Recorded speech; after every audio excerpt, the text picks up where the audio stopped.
आदाब, मैं हूं आतिर खान। आपको सुनकर ताज्जुब होगा कि एक ज़माना था जब सर सैयद अहमद ख़ान जो कि फाउंडर थे अलीगढ़ मुस्लिम यूनिवर्सिटी के, वो अपने दोस्तों के साथ बैठे हुए थे और एक डिस्कशन चल रहा था। डिस्कशन ये था कि क्या आम खाना इस्लामिक है या नहीं। और उस डिस्कशन से इंस्पायर होकर सर सैयद अहमद ख़ान ने एक पेपर लिखा बाकायदा, जिसमें उन्होंने लिखा कि कौन कौन सी चीज़ें इस्लामिक हैं और कौन सी नॉन इस्लामिक दायरे में आती हैं। ये एग्ज़ाम्पल जो है, बाद में एक स्कॉलर थी, उनका नाम था रहमानी बेगम। उन्होंने एक अपनी डॉक्टरल थीसिस जो है जमा की यूनिवर्सिटी ऑफ लंदन में 1959 में, और उसमें उन्होंने इस चीज़ का ज़िक्र किया। इस एग्ज़ाम्पल का देने की वजह यह है कि हम जो हिंदुस्तान की मुस्लिम कम्युनिटी है वो इस तरह के सवालों में ही उलझी रही है और दुनिया काफ़ी आगे निकल चुकी। और अब भी हम देखें तो वक्त के साथ नहीं चल पा रहे हैं। आज के हमारे इस डिस्कशन का मौजू है कि क्या जो हमारे जुमे की नमाज में खुतबे होते हैं वो एक ज़रिया बन सकते हैं सोसाइटी में रिफॉर्म्स लाने के लिए, और इसी बारे में हम चर्चा करेंगे। हमारे साथ गेस्ट मौजूद हैं, पूरा पैनल है। आपको मैं उनसे इंट्रोड्यूस कराता हूँ। हमारे साथ अब्दुल मोइद अज़हरी साहब हैं जो कि अल अज़हर यूनिवर्सिटी से पढ़े हुए हैं। उमैर अनस साहब हैं जो कि डायरेक्टर हैं centre for India West Asia dialogue. Major Mohammad Ali Shah sahab हैं शानदार, जो कि फॉर्मर आर्मी ऑफिसर हैं और जाने माने फिल्म एक्टर भी हैं, आज की वक्त में एक बड़े सोशल मीडिया इन्फ्लुएंसर भी हैं। तो आइए सीधे डिस्कशन शुरू करते हैं। अब्दुल मोइद अज़हरी साहब, आपसे जानना चाहेंगे कि अगर हम खुतबे को समझना चाहें तो उसकी क्या सिग्निफिकेंस क्या है, इसके बारे में आप हमें बताएं। खुतबा जब कहा जाता है तो आमतौर से खुतबे जुमा होता है, यानी कि जुमा के रोज़ नमाज से पहले जो खुतबा दिया जाता है उसे हम खुतबा कहते हैं। खुतबा में क्या होता था कि पैगम्बर इस्लाम सल्लल्लाहु अलैहि वसल्लम के दौर में जो आयतें नाजिल होती थी या जो अहकाम नए नाजिल होते थे, लोग दूर दराज में अलग अलग जगह पे रहते थे, तो एक दिन इकट्ठा होते थे और पैगम्बर इस्लाम सल्लल्लाहु अलैहि वसल्लम उस पूरे हफ्ते की जितनी भी नई चीज़ें होती थी, नए अहकामात होते थे, नए इरशादात होते थे, नई आयतें होती थी, नए मसाइल होते थे, उन तमाम चीज़ों को जुमा के रोज़ जिक्र करते थे। इसमें जो अहम बात है वो ये है कि उन खुतबों में हर वो चीज़ें डिस्कस होती थी जो चीज़ें उस वक्त समाज के लिए, कम्युनिटी के लिए ज़रूरी होती थी जी। उनके माली मसाइल क्या है, उनके समाजी मसाइल क्या है, उनके सियासी मसाइल क्या है, फ़िक़्ह का कोई मसला है, लॉ का कोई मसला है, हर तरह के मसाइल जो है वहाँ पे वो डिस्कस होते थे। और ये रवायत पैगम्बर इस्लाम सल्लल्लाहु अलैहि वसल्लम से लेकर के तमाम खुलफाए राशिदीन, उसके बाद ये बनु अब्बास, बनु उमय्या होते हुए आज के दौर तक रिवायत तो जारी है। वो कहते हैं कि वो अजान तो रह गई और रूहे बिलाली न रही। ये मसला आज के दौर में हो गया। क्या हुआ कि धीरे धीरे हमारी जो इस्लामिक थियोलॉजी थी वो धीरे धीरे वो डिवाइड होती चली गई कि अब हम जो रिलीजन, हमारा जो रिलीजियस जो टॉपिक होंगे वो नमाज होंगे, रोज़ा, ज़कात, हज, निकाह, तलाक, ये हमारे मसले होंगे। समाज में रोजाना उठ रही जो नए नए मसाइल हैं वो हमारे धीरे धीरे मौजू होते कम हो गए। आज जब हम खुतबा देखते हैं तो आज के खुतबों में हमें वो चीज़ नज़र नहीं आती। समाजी तौर पर हमारे मसाइल क्या हैं, हमारे समाजी ताने बाने कैसे हैं, पड़ोस के साथ हमारे ताल्लुकात कैसे हैं, हमारा बच्चा क्या पढ़ रहा है, उसे क्या पढ़ना चाहिए और पढ़ करके उसे किस चीज़ में तरक्की करना चाहिए, कि उसकी तालीम समाज के लिए कितना मुफीद है, मुल्क के लिए कितना मुफीद है, अपने आस पड़ोस के लिए कितना मुफीद है, उसकी तरबियत कैसे होनी चाहिए, अगर उसको क्या कहते हैं कोई बीमारी हो गई है तो बीमारी का इलाज कैसे। तो ये तमाम वो चीज़ें हैं जो हमारे मुद्दे हैं, लेकिन ये हमारे इस्लामिक टॉपिक से ये खत्म हो गए। वो धीरे धीरे डिवीजन हो गया उसका, जबकि ये तमाम मुद्दे हमारे डिस्कस होते थे। उसकी वजह क्या हुई? उसकी वजह ये हुई कि इस्लाम जो है दीन के तौर पर हमारे पास है, इन्न दीन इंदल्लाहिल इस्लाम, कुरान ने कहा। लेकिन धीरे धीरे वो पार्ट में बदलता चला गया कि लोगों ने कहा कि अब मेडिकल ये संभालेंगे, बायोलॉजी ये संभालेंगे, एस्ट्रोलॉजी ये संभालेंगे, साइंस ये संभालेंगे, टेक्नोलॉजी ये संभालेंगे, नमाज मैं संभालूंगा।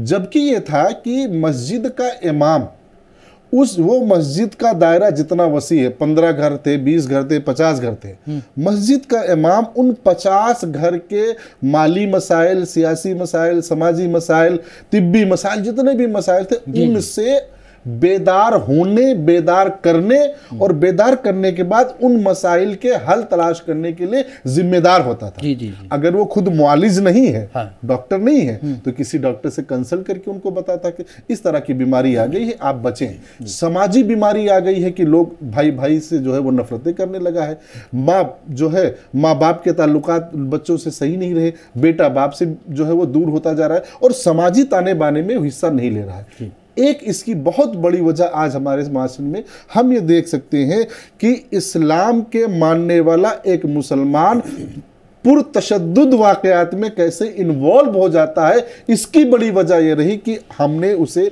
समाजी तौर पर उसकी तरबियत हमने नहीं की। हम उसे सिर्फ नमाज सिखाते रहे, उसे ये नहीं बताया कि आपका पड़ोसी अगर जो है भूखा है तो आपका खाना कितना जायज़ है, आपका पड़ोसी हिंदू है, मुस्लिम है, सिख है, ईसाई है, उसके हुकूक आपके पास हैं। तो समाजी ताने बाने की जो तालीमात थी वो हमारे टॉपिक से, हमारे मौजू से ख़त्म हो गई। उसका असर भी हमें दिख रहा है क्योंकि हमने भी धीरे धीरे क्या हुआ, हमने तालीम को मुनक़सिम कर दिया, बांट दिया। तालीम को बांट दिया कि दीनी तालीम और है, दुनियावी तालीम और है। हमारे माशरे में, हमारे समाज में और इस्लाम ने इतना खूबसूरत निज़ाम हमारे लिए बनाया कि इमामत जो है वो सबसे अहम ओहदा है, सबसे बड़ी जिम्मेदारी है। एक इमाम के लिए कहा जाता है कि इमाम अगर हालाते ज़माना से वाकिफ ना हो तो इमामत का हकदार नहीं। लेकिन ये कह लीजिए कि बदकिस्मती हमारे माशरे की और समाज की कि हमारे पास हर सिलेबस है, यहाँ तक कि मुकर्रिर बनने का सिलेबस है, लिखाने का, मुसन्निफ बनने का सिलेबस है, लेकिन हिंदुस्तान में इमाम बनने का सिलेबस हमारे पास मौजूद नहीं है। एक ही सिलेबस पढ़कर आदमी मुकर्रिर भी हो रहा है, खतीब भी हो रहा है, मुदर्रिस भी हो रहा है, मुफ्ती भी हो रहा है, और वही सिलेबस पढ़ के वो इमाम भी हो रहा है, जबकि इमाम की जिम्मेदारियां बहुत बढ़ जाती हैं।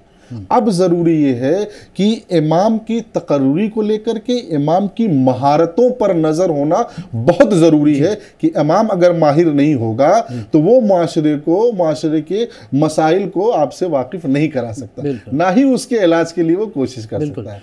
इमाम का माहिर होना और माहिम इमाम को की तकर्री जो है वो बहुत ज़रूरी है, जो दीन को जानता हो और दीन से उसकी वाबस्तगी हो, मजहब ही से उसकी वाबस्तगी खालिस ना हो, क्योंकि आज के टाइम में हमारा दीन जो है वो मजहब में सिमट गया है। दीन में सब कुछ था, मजहब में आपके पास सिर्फ जो है अकायद और जो है ये कुछ मामलात जो है आपके सामने हो गया, अकायद और अमाल रह गए हैं। बहुत सारे मामलात हमारे जो है वो डिस्कशन से गायब हो गए। बहुत अच्छी, बहुत ज़रूरी ये है खुतबा और इमाम अगर इस जगह पर अच्छी तरीके से काम कर लिया जाए तो हमारा माशरा बहुत ही कम अरसे में बहुत ज़्यादा अवेयर और तरक्की याफ्ता हो सकता है। बहुत अच्छी बात की आपने। मैं आपको आम का जो एग्जाम्पल दिया था उस पर वापस ले जाता हूँ।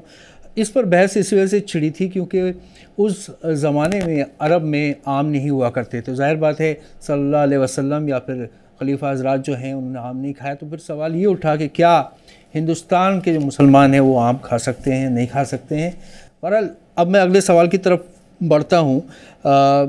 उमर अनस साहब, आपसे जानना चाहेंगे कि क्या जो मस्जिदों में खुतबा है ज़रूरी है वो अरबी में ही हो या फिर वो लोकल लैंग्वेजेस में हो सकता है?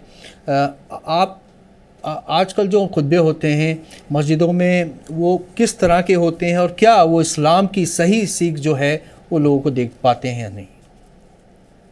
देखिए, खुतबा अरबी ज़ुबान में हो या उर्दू ज़ुबान में हो या जिस ज़ुबान में हो, उसके बारे में उलमा की अलग अलग राय हैं। मैं इसके बारे में कोई कंफर्म बात नहीं कहूँगा क्योंकि कुछ उलमा ने उस पर इख्तिलाफ़ किया, लेकिन ज़्यादातर उलमा इस बात को मानते हैं कि खुतबे की ज़ुबान वही होना चाहिए जिस ज़ुबान में सामने लोग बैठे हुए हैं। अगर वो मलयालम का है तो मलयालम में खुतबा, और अगर वो कुछ अल्फाज ऐसे होते हैं जो अरबी में अदा किए जाते हैं शुरुआत के, जिसमें हमदो सना होती है, बाकी गुफ्तगू उसमें होती है। तो ये तो इस पे तकरीबन सभी उलमा की तकरीबन मोटे तौर पर राय हो गई है कि लोकल लैंग्वेज में होना चाहिए। अब ये कि किन मौज़ूआत पर गुफ्तगू होना चाहिए, किन मौज़ूआत पर नहीं होना चाहिए, मैं इस सिलसिले में बहुत हसास है ये पोजीशन खुतबे की एक खुतबे का, एक ख़तीब का या एक मस्जिद का अपने मुआशरे से जो ताल्लुक़ है वो एक लोकल काउंसलर जैसा है, जिसका ज़िम्मेदारी ये है कि वहाँ पर 100 घर 50 घर जो हैं उनके क्या मसाइल हैं, उनको उनकी ख़वातीन को, उनके बच्चों की वो रहनुमाई कर सके, उनको बता सके कि आपको क्या करना चाहिए, क्या नहीं करना चाहिए, कैसे रहना चाहिए, तो रोज़मर्रा की चीज़ें उनको मालूम होती रहें। इस लिहाज से एक उम्मीद ये करते थे हम लोग कि जब हम मस्जिद में जाएं तो हमको वो बातें सुनाई दें जिसकी हम ज़रूरतमंद हैं जी।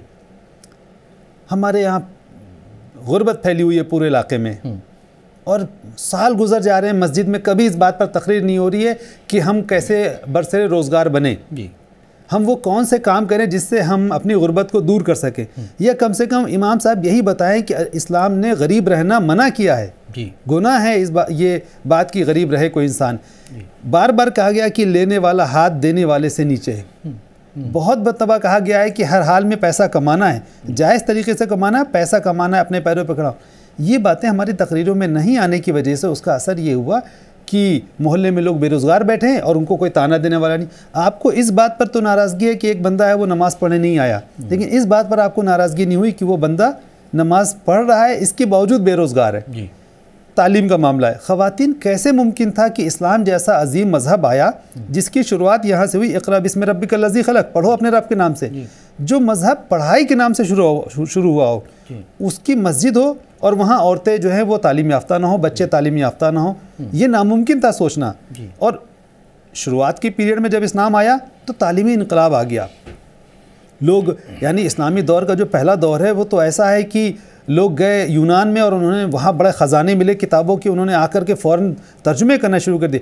हिंदुस्तान उन्हें भेजा लोगों को, और हिंदुस्तान की मैथ और साइंस यहाँ गई और उसको अरबी में ट्रांसलेट कहा गया कि आप इल्म हासिल करो, चाहे उसके लिए आपको चीन जाना पड़े। यानी इतनी दूर जाने के लिए लोग तैयार थे और गए बाकायदा।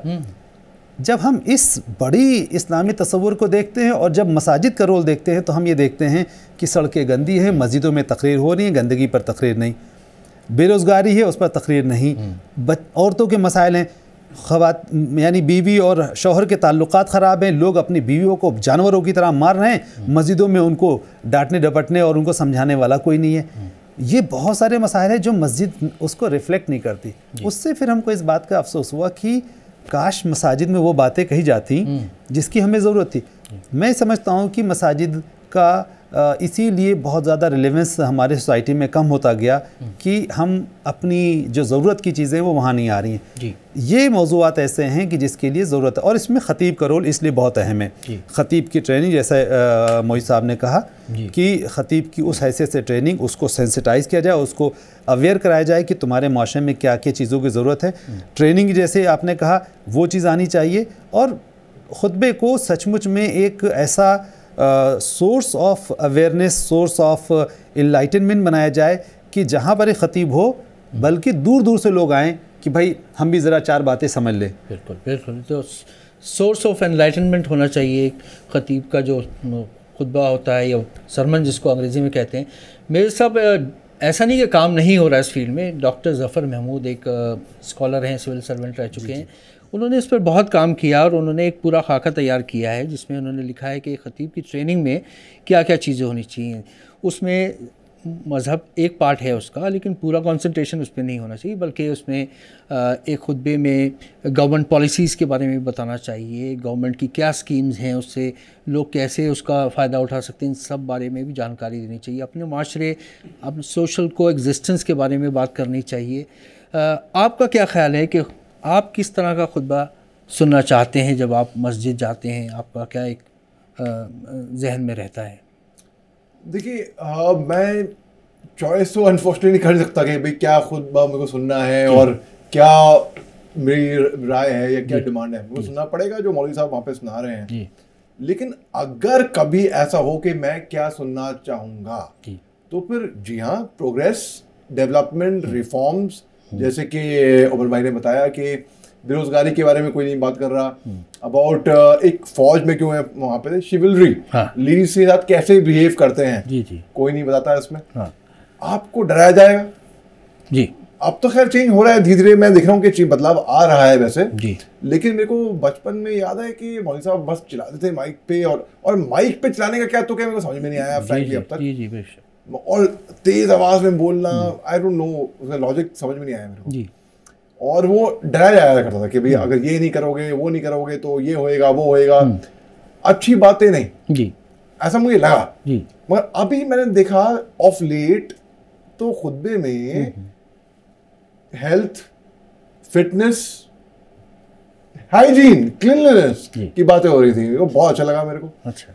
और ये ऐसे ही होने चाहिए। बल्कि मैं मिल के आया उसके बाद इमाम साहब को, मैं भाई मेरे को बड़ी खुशी हुई कि आप भी इन मुद्दों पे बात कर रहे हैं, क्योंकि मैं सुने नहीं ऐसे मुद्दे। So it was a very welcoming change. जी जी जी। तो जी हाँ, ऐसे मुद्दों पे हर कोई सुनना चाहेगा और फिर जी चाहेगा कि भाई बस सुनते ही रहो और सुनते रहो, उन पे अमल भी करो बाद में। बिल्कुल। तो अगला सवाल आपसे होगा अब्दुल मजीद साहब कि क्या खुतबे जो हैं कि कुछ जो हमारे रिफॉर्म्स हैं सोसाइटी में लाने का, इसका एक ज़रिया बन सकते हैं?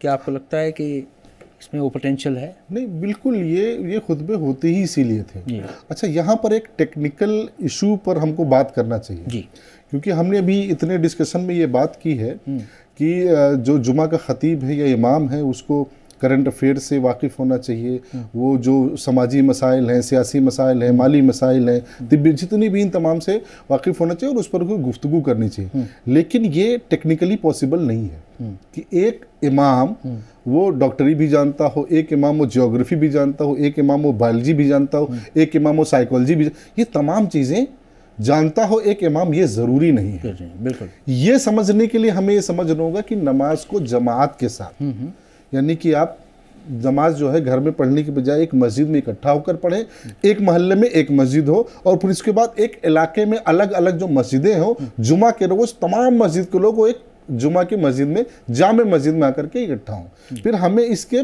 बैकग्राउंड में पस मंज़र में जाना होगा कि जमात के पीछे का मकसद ही यही है कि वहाँ पे हर ज़रूरतमंद और हर स्किल्ड माहिर आदमी इकट्ठा होगा। तो अब इमाम की वाकफियत जो है वो डॉक्टर से भी है, इमाम के पास इंजीनियर भी आ रहा है, इमाम के पास डॉक्टर भी आ रहा है, इमाम के पास माहिर तिब भी आ रहा है, इमाम के पास माहिर नफ्सियात भी आ रहा है। हर उलूम का जो माहिर है वो इमाम के साथ मुताल्लिक है। अब इमाम उनकी फील्ड के मशवरे लेकर के अपने खुतबे में उसको इस्तेमाल करके लोगों के लिए मुफीद बनाएगा। जी। एक तो ये ब्रीफ दिया और फिर उसके बाद वो लोगों को कंसल्ट करेगा कि फला साहब से इस मामले में इनसे साहब से मिल लो, तो ये हो गया। यही वो चीज़ है जिसकी बात आपने कही है। क्या ये टूल बन सकता? बिल्कुल बन सकता है, बल्कि यही टूल था। क्या और क्या जरिया था? आप ये 20 की हमारे जितने भी जो मीडियम्स हैं जी, चाहे ये क्या कहते हैं वसाइल हैं, तालीम के बहुत सारे वसाइल बढ़ गए हैं, टेक्नोलॉजी बढ़ गई है, कम्युनिकेशन के बहुत सारे टूल्स हमारे आ गए, लेकिन ये 90s 20s की जो है वो इजादात है, वो 18s में 70s में और उससे पहले कहाँ थे? तो उससे पहले यही तो था। खुतबे के ज़रिए से, ख़त व रिसालत के ज़रिए से, लोगों को पैगाम रसानी के ज़रिए से, और एक जगह इकट्ठा होकर के एक दिन मुतय्यन होता था।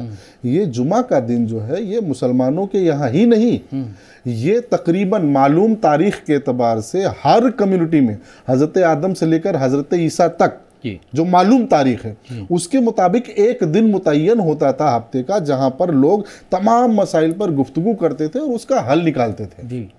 ये लेट आप एक ही तारीख ऐसी मालूम में आई है वो ज्यूस की, जिन्होंने जुमा के बजाय सैटरडे को अपना रखा, सैटरडे को उन्होंने खास रखा। तो सैटरडे के दिन पहले में क्या होता था कि वो फुल्ली कट आउट हो जाते थे कम्युनिटी से, कि अब इस दिन हमें जो है किसी से बात करनी है, जब मीटिंग करनी, कोई और काम नहीं, दरवाजे बंद, कोई मुलाकात नहीं, अब सिर्फ हमें जो है अल्लाह अल्लाह करना, जो उनके अपने टीचर से। इस्लाम ने कहा कि इज़ा नूदिया लिस्सलाति मिन यौमिल जुमा फसअू इला ज़िक्रिल्लाह, कि जैसे जुमा का मामला हो तब फिर सारे कारोबार छोड़ करके पहुंचो। और एक इम्पॉर्टेंट चीज़ खुतबे जुमा को लेकर के, खुतबे जुमा जोहर के वक्त है और ये जो जुमा है ये जोहर का बदल है जी। और जोहर में होती है 4 रकात फ़र्ज और जुमा में होती है 2 रकात। 4 की बजाय 2 किया गया और जो 2 बचा है ना वही 2 है जो खुतबा। सही है। यही वजह है कि कहा गया है कि जब खुतबा हो रहा उस वक्त कोई नफल नहीं पढ़ी जाएगी, कोई वजीफा नहीं होगा, कोई दरूद नहीं होगा, एकदम साइलेंट, क्वाइटली चुप, इतना चुप कि बगल वाले की आवाज नहीं। क्यों? क्योंकि जो खतीब जो खुतबा देने जा रहा है बहुत इंपॉर्टेंट है, उसकी इंपॉर्टेंस को बताने के लिए कहा गया कि आप एकदम चुप रहो। और फिर उसके बाद उसको भी काउंटर किया कि ऐसा मत करो कि पूरा का पूरा दिन आप बैठे रहो, नमाज हो जाए और भी बैठना हो तो बैठ जाओ, लेकिन अब जा सकते हो, आप जरिए माश ताल जो है तलाश करो, फन तशरू, आप बिखर जाओ, जो तुम्हारी ज़रूरतें हैं वो आप करो। तो ये बहुत ज़रूरी है। और एक रीज़न पर और गौर होना है कि आज के माशरे में हम डिस्कस को तो कर लेते हैं कि इमाम ये नहीं करता है, इमाम वो नहीं करते हैं, इमाम इस लायक नहीं है, इमाम उस लायक। इमाम को जब हम रिक्रूट करते हैं तो हमारी उनसे एक्सपेक्टेशंस क्या हैं? हम इमाम को एज आ जो एम्प्लॉय, या एक लफ्ज है जो थोड़ा सा गैर मुनासिब है, नौकर, वो नौकरी के लिए हम इमाम को रखते हैं। अब नौकरी के लिए वो 5 टाइम नमाज पढ़ाने के बाद वो भी क्यों करेगा? तो जब आप खादिम लाओगे, जब आप माहिर लाओगे, जब आप मुआलिज लाओगे जो आपका इलाज करेगा, तो उसके हिसाब से आप रिक्रूट करोगे। और आप ये कि सिर्फ भैया 5 वक्त आओ और हमको नमाज पढ़ा दो बस, तो उसी हिसाब से आदमी आएगा। तो बदलाव जो है वो हर जिहत से जरूरी है। माहिर इमाम भी हो तो उसका रिक्रूटमेंट का प्रोसेस भी हो, और रिक्रूटमेंट के प्रोसेस में वो माहिर हो, उसके लिए सिलेबस भी हो, उसके लिए ट्रेनिंग भी हो। तो जब तक हर 4 जानिब से हमारी जो है वो ज़रूरतों के लिए तलाश नहीं किया जाएगा, अब उसमें हर तबके का आदमी शामिल होना चाहिए। अब किसी मौलवी के बारे में छोड़ दिया गया कि अब मौलवी करें। अगर उस माशरे में कोई इंजीनियर है, कोई डॉक्टर है, कोई साइंटिस्ट है, कोई दूसरे पेशे से, कोई बिजनेसमैन, उसकी भी उतनी ही इक्वल रिस्पॉन्सिबिलिटी है अपने समाज की तरक्की के लिए कि वो इमाम से मिलकर के अपनी महारत उसके सामने रखे, और इमाम अपनी महारत अपने सामने रखे, तिजारत वाला बिजनेसमैन आदमी अपनी महारत अपने सामने रखे, और जब वो कलेक्टिवली एफर्ट किया जाएगा तो समाज में तब्दीली होंगी। आज का यह हाल ये है कि हम एक दूसरे को जिम्मेदार ठहराने की कोशिश कर रहे हैं कि समाज की बुराई के लिए इमाम जिम्मेदार है। इमाम कह रहा है कि ये जो प्रोफेसर लोग होते हैं इनको कौम से कोई मतलब नहीं होता। प्रोफेसर कहते हैं मौलवी को तो कुछ आता ही नहीं है। डॉक्टर कहते हैं इनके पास बैठो तो ये वही बातें करते हैं। सबकी इक्वल रिस्पॉन्सिबिलिटी है, और इक्वली आपको डिस्ट्रीब्यूट करना होगा अपनी रिस्पॉन्सिबिलिटी को अपनी कम्युनिटी के लिए। उनकी भी जरूरत है, तुम्हारी भी जरूरत है, इनकी भी जरूरत है, हर एक की जरूरत है, तभी जाकर के आप इस पे कर पाएंगे। तो इसको बहुत ही सीरियसली लेने की जरूरत है। कम्युनल हार्मनी के लिए, आपसी मेल जोल के लिए, और जो हमारा क्या कहते हैं पड़ोस के साथ अच्छे ताल्लुकात होने चाहिए, चाहे वो मुस्लिम हो चाहे गैर मुस्लिम हो। ये जो खतीब है, ये जो खुतबे जुमा है, ये बहुत इंपॉर्टेंट है। ये क्यों? उसकी वजह यह है कि आज के दौर में भी अगर देखें कोई दूसरा आदमी, जैसे कि नन क्लरिक आदमी, अगर वो कोई प्रीच कर रहा है, कोई तकरीर कर रहा है, कोई खुतबा दे रहा है, वो हमारी कम्युनिटी में उतना रिलेवेंस नहीं है। वो कुछ भी कर ले, वो अमेरिका का सबसे बड़ा साइंटिस्ट हो और हमारी कम्युनिटी में आकर के वो मस्जिद में खड़े होकर के ऐलान करे, वो उतना रेलेवेंस नहीं होगा, वो उतना ऑथेंटिक नहीं होगा जितना ऑथेंटिक उस मस्जिद का उसी गांव में पड़ा हुआ एक इमाम होगा। भले से उसके पास नॉलेज कम है, भले से उसके पास एक्सपीरियंस कम है, लेकिन उसकी रिलेटिविटी जो कुरान और हदीस से है, उसकी वजह से जो ऑथेंसिटी आती है वो उसमें ज्यादा आती है। यही वजह है कि सबको मिल करके उस ऑथेंसिटी को और ज्यादा मजबूत करने की जरूरत है कि तुम अपने एक्सपीरियंस उसके साथ शेयर करो, अपने एफर्ट उसके साथ शेयर करो, तो उसे और ऑथेंटिक बना सकते हो। और आपका विजडम और उसका जो कम्युनिटी के साथ रिलेटिविटी है, ये जब दोनों चीजें मिलेंगी तभी जाकर के कोई नतीजा, कोई तब्दीली और कोई चेंजेस आ सकते हैं। अदरवाइज एक दूसरे पर इल्जाम देने से नहीं होगा। हर जिहत से मसले को सोचने की जरूरत है। महज हमारे अमल देख करके उस पर टिप्पणी करना ये मसले का हल नहीं है। अमल के पीछे के वजूहात क्या है, यानी कि बीमारी को आपको जड़ से खत्म करने की जरूरत है। अब बीमार को मारते रहोगे, बीमारियां तो बढ़ती रहेंगी। बहुत अच्छी बात कही आपने। उमर साहब, आपसे जानना पड़ेगा, आप क्या कर सकते हैं जो खतीब हैं उनको हम किस तरह ट्रेन करें कि वो एक रेलेवेंट जो है, जिसका एक यूटिलिटी हो, इस तरह के खुतबे दे सकें जो लोगों को एक विजन, एक जो गाइडेंस दे सके। अल्लामा इकबाल ने एक लफ्ज़ इस्तेमाल किया था इमामों के लिए कि 2 रकअत के इमाम कहा था। वो इस वजह से कहा था क्योंकि हमारे मुआशरे ने इमामों को उसी नज़र देखना शुरू कर दिया और इमामों ने भी अपने को उसी नज़र सबसे पहला बड़ा काम जो है वो ये है कि सोसाइटी को और सोसाइटी में पढ़े लिखे लोगों को ये बात समझनी होगी कि मस्जिद एक बहुत ही इम्पोर्टेंट इंस्टीट्यूशन है, वो किसी ऐसे अनट्रेंड अनप्रोफेशनल इंसान के हवाले नहीं की जा सकती। एक इंसान जिसकी ज़िम्मेदारी में 500 लोग नमाज़ पढ़ते हैं, उसकी बातचीत सुनते हैं, उसके बातों से मुतासिर होते हैं, उस शख्स का बहुत ही ट्रेन होना, पढ़ा लिखा होना, महज़ब होना, बहुत ही सेंसिटिव होना, चीज़ों को समझने वाला होना, लोगों से हमदर्दी और मोहब्बत रखने वाला होना, लोगों के बीच में डिविजिव पॉलिटिक्स ना करने वाला होना, ये चीज़ें बहुत ज़रूरी हैं। अब इस कैरेक्टर का इमाम तलाश करना बड़ा मुश्किल हो गया है, क्योंकि ना तो हमारा मुआशरा उसको देने के लिए तैयार है।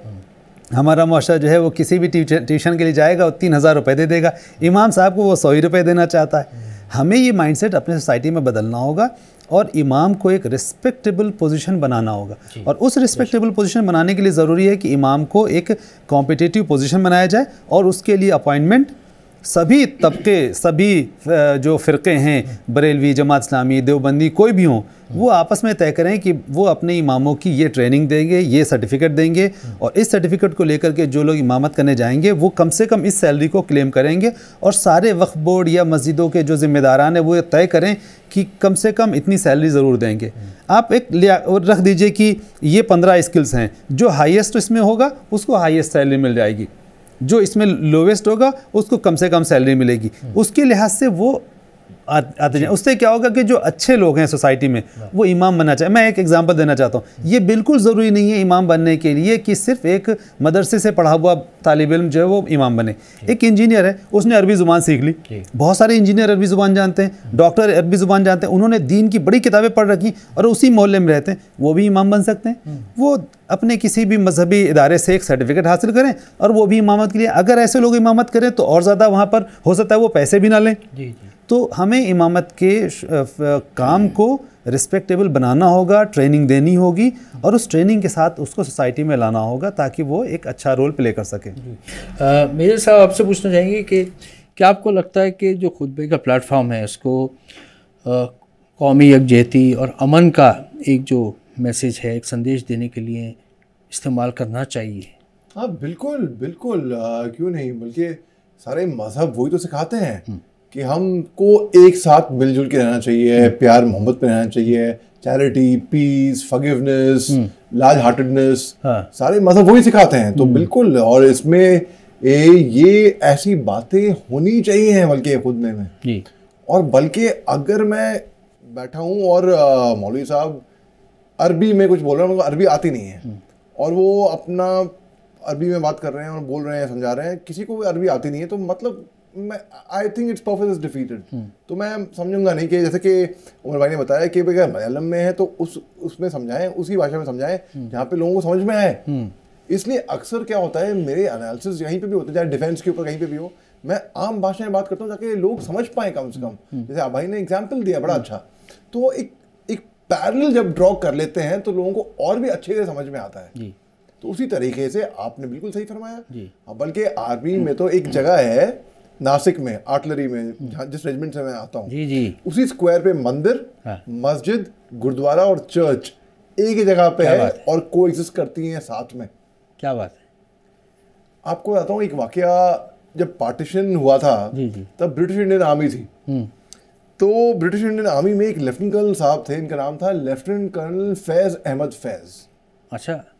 फिर ये पाकिस्तान आर्मी में गए, मगर उसके बाद इनको अरेस्ट कर दिया गया और ये 4 साल प्रिजन में रहे पाकिस्तान में। और जिनको दुनिया मशहूर फैज़ अहमद फैज़ साहब के नाम से जानती है, वो लेफ्टिनेंट कर्नल थे ब्रिटिश इंडियन आर्मी में जी।